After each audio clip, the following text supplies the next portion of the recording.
esta frase está muy interesante porque revela cómo nosotros no podemos discriminar a las personas, ni siquiera por la práctica que tienen, porque probablemente nosotros seríamos igual de herejes o igual de perdidos que ellos, solamente que por la gracia de Dios no lo somos. Así que no podemos discriminarnos, hay que acercarnos a ellos.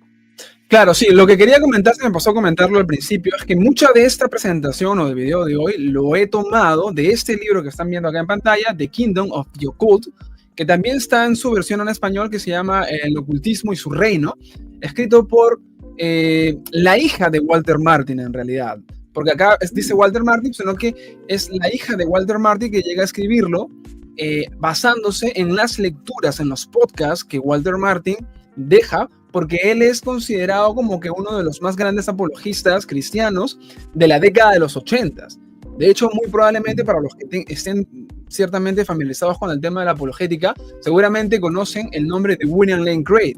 Y William Lane Craig dice que aquel hombre que lo inspiró a él a crear un ministerio apologético es justamente él, ¿no? Walter Martin. Entonces, él se había metido, ¿no?, mucho en todos estos temas. También tiene otro libro similar que se llama The Kingdom of the Cults. En este caso, en castellano, es el reino de las sectas, ¿no? Que tiene que ver más que todo con otras religiones que son más sectarias. Y también, obviamente, aborda eso. Y de hecho, aborda muchos temas, pero obviamente quise tener un sustento con mucho más de peso. Por eso tomé muchas de las cosas que estaban en este libro para poderlas traer y desmenuzarlas aquí, ¿no? A ver, volvemos en todo caso al tema ya de, bueno, a la presentación. A ver, vamos a ponerlo otra vez. Acá ya estamos justamente con una de las citas del libro, ¿no? Que dice, ¿no?, cuando usted hable con personas inmersas en el ocultismo, tiene que entender que son personas con necesidades y anhelos, ¿no? Sangrarán si se les clava una aguja y llorarán si se les muere un ser querido. No han renunciado a su ciudadanía, ¿no?, en la raza humana, porque haya sido cautivados por el diablo. Usted debe ser capaz de identificarse con ellos. Recuerde que son seres humanos de carne y hueso, no personajes sobrenaturales.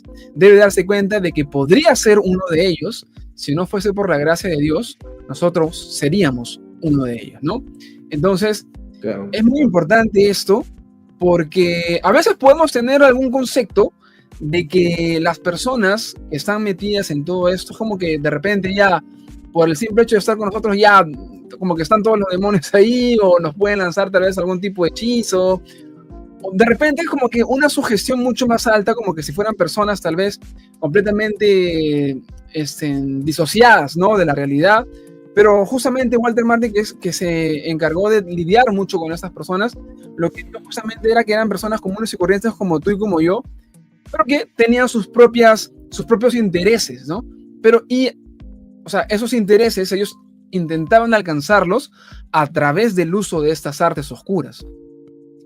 Claro, muchos de ellos en realidad se han ido adentrando en estas artes porque los han ido llevando y su criterio simplemente ha sido el de seguir, ¿no?, y el de obtener cosas, pero no habían contrastado la idea de que tal vez a Dios no le agrada. Y eso es lo que vamos a valorar ahora más adelante cuando veamos 5 prácticas ocultistas que son comunes en la sociedad y que algunas de ellas ni siquiera pensamos a veces que son malas o que no tienen nada de malo o nada oculto detrás, pero que sí. Ok, avanzamos. Claro, avanzamos. Esta es una cita corta también del mismísimo Walter Martin, que dice, ¿no? Ánimo, te traigo buenas noticias, he leído el final del libro y vencemos nosotros, ¿no? Y es muy importante decir esto, porque a veces puede haber cierta sugestión, cierto temor, cierta desconfianza, sobre todo con todo lo que vemos últimamente en los medios, ¿no? Esto está, como ya lo vamos a ver, en todos lados prácticamente. Pero es saber de que no hay nada que temer en cuanto a estas cosas, ¿no? Obviamente tampoco es un llamado a tomarlo a la ligera, pero a tener confianza en realidad en que somos hijos de Dios y que justamente, ¿no?, como dice la Biblia, el que habita en nosotros es más grande que aquel que habita en el mundo. Entonces, tenemos esa confianza de saber de que la victoria final ya está ganada, ¿no?, en Cristo Jesús. Y acá obviamente también ponía la imagen en la portada del libro, para que sepan que es obvio, pues, no, pero ni siquiera hemos visto nada. O sea, hablemos un poco más del tema del ocultismo para que la gente primero diga, ay, qué miedo, y después le dices, No, pero ya ves, es que no es no pasa nada. la idea no es meter miedo, sino justamente Mete el dar miedo esperanza. primero y después ya le dices no pasa nada, está todo bien, ya ganamos. No, pues no le vas a dar la respuesta de frente. Pues. Ahora, continuando en todo caso con la presentación de hoy, acá hay un punto que me parece importante que tiene que ver mucho con la firmeza en cuanto, o sea, al momento de abordar estas cosas. Y esto porque, de hecho, muchas veces pasa que, o sea, sobre todo en estos últimos tiempos, la gente tiende a pensar o decir que tal vez puede ser muy duro, no debes meterte, no debes cuestionar, no debes decir, o sea, me parece que a veces perdemos un poquito el foco. Y acá hay un versículo que lo encontramos en el capítulo 13 del libro de los Hechos, que dice lo siguiente, ¿no? O lleno de todo engaño y de toda maldad, hijo del diablo, enemigo de toda justicia, ¿no cesarás de trastornar los caminos rectos del Señor? Ahora pues, he aquí la mano del Señor está contra ti, y serás ciego, y no verás el sol por algún tiempo. E inmediatamente cayeron sobre él oscuridad y tinieblas, y andando alrededor, buscaba a quien le condujese de la mano. Estas palabras son pronunciadas por el apóstol Pablo a un brujo que él se había encontrado en uno de sus viajes misioneros, ¿no? Este brujo, si ven el capítulo completo del libro de los Hechos, lo que hacía era oponerse a Pablo. Pablo estaba intentando predicarle, si más no me equivoco, a una de las autoridades de la ciudad donde él se encontraba en ese momento, pero este brujo se oponía a Pablo, ¿no? Intentaba disuadir en este caso de las cosas que Pablo le decía a este hombre, y Pablo, cansado de esto, al saber también que este era justamente conocido por ser un mago, no un brujo, es que le dice estas palabras, ¿no? Y eso es muy alucinante porque vemos que las palabras son muy duras. O sea, la pregunta es, ¿no? ¿Cuándo fue la última vez que viste a un cristiano decirle a otra persona, ¿no? Hijo del diablo? Y si por ahí lo viste, ¿cuál fue la reacción de la otra persona? Y más aún, ¿no? ¿Cuál fue la reacción de otros cristianos? Porque muy seguramente dirían... Claro, ahora con la época de lo políticamente correcto no le puedes decir hijo del diablo a cualquiera, ¿no?